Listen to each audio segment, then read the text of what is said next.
جن رہتے کہاں ہیں؟ پہلے درس میں ہم نے یہ بتایا کہ پہلے تو پوری زمین پر یہی رہتے تھے، جب انہوں نے زمین میں فساد کیا تو فرشتوں نے ان کو ہانک کے جزائر کے اندر پہنچا دیا،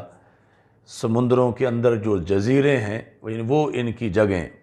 اصل ان کے جو ان کو اللہ کی طرف سے دی گئی جو جگہ ہے وہ جزائر ہیں، لیکن اس کے بعد اور جگہیں بھی جو جزوی طور پر ان کو الاٹ کی گئی ہیں، رہتے ہیں، جہاں پر انسانوں کی آبادیوں کے اندر بھی ان کے لحاظ سے مختلف احادیث سے جو ثبوت ملتا ہے، تو جہاں بھی نجاست کی جگہ ہو، پلیدی کی جگہ ہو، مثلا کوڑے کرکٹ کا ڈھیر ہے جہاں بھی، تو یہ ان کی گٹروں اور نجاست کی جگہ ان کا ڈیرا ہوتا ہے۔ اور ایسے ہی حمامات جو ہیں، حمام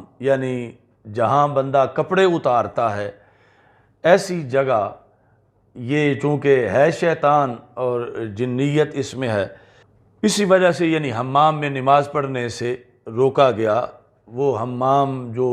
پرانے زمانے کے ہوتے تھے، ہمارے حمام تو اور طرح کے ہیں، وہ ایک حال نما جن میں درمیان میں غسل خانے کے باہر بھی خشک جگہ ہوتی تھی، اس لحاظ سے پھر حدیث شریف میں منع کیا گیا، اور اس لیے کہ وہاں جنات ہوتے ہیں۔ ایسے جہاں اونٹ باندھے جائیں، خصوصی طور پر اونٹوں کے باندھنے کی جگہ اور گدھے جہاں باندھے جائیں، وہ مأوى الشیطان ہے، زیادہ وہاں پر جنات ہوتے ہیں۔ انسان کی حالتوں میں جس وقت انسان کپڑے اتارتا ہے تو اس پر زیادہ خطرہ ہوتا ہے جن کا۔ یہی وجہ ہے کہ نبی اکرم صلی اللہ علیہ وسلم نے فرمایا کہ جس وقت تم قضاء حاجت کے لیے کوئی بندہ جائے، اذا اتی احدکم الخلاء، بیت الخلاء میں یا کسی جگہ قضاء حاجت کے لیے بیٹھے، فلیقل اللہم انی اعوذ بک من الخبث والخبائث،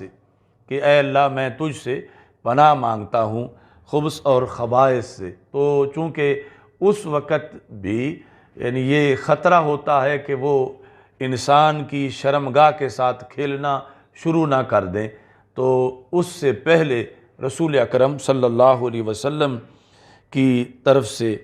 یہ دعا مانگنے کا حکم ہے، اور یہ جامع ترمذی، نسائی اور ابن ماجہ میں موجود ہے۔ تو اس طرح درختوں کے سائے کے نیچے ان کے مسکن پائے جاتے ہیں، نہروں دریاؤں کے کناروں پر ان کے مسکن ہوتے ہیں، اور گھروں میں جہاں ہڈیاں پھینکی جائیں، ہڈیوں پر یہ زیادہ آتے ہیں، چونکہ ہڈیوں کے بارے میں حدیث شریف میں ہے کہ ان کے لیے ان پر گوشت بن جاتا ہے،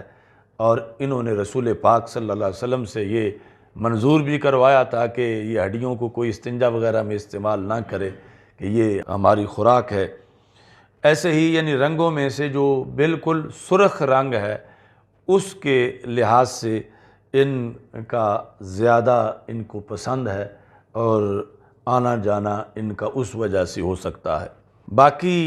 شریعت مطہرہ کے لحاظ سے جن مکلف ہیں، جس طرح کہ آیت میں وَمَا خَلَقْتُ الْجِنَّ وَالْإِنسَ إِلَّا لِيَعْبُدُونَ، ان کو بھی